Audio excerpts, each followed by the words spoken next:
Shout out mga ka-viewers. Nakakita na ba kayo nito? Lupa po ito. Sa Aklan tinatawag itong bungsod.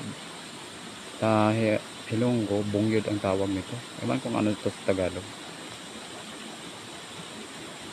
Ang iba natatakot na lumapit dito kasi sabi nila may nakatira daw na mga yung mga duwende daw.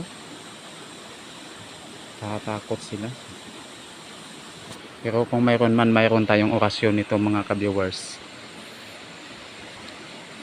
Igusom si nigrong haning nigrong kaitom-itom nga daw impactum. Oh, tapos na tayo mag-orasyon mga ka-viewers.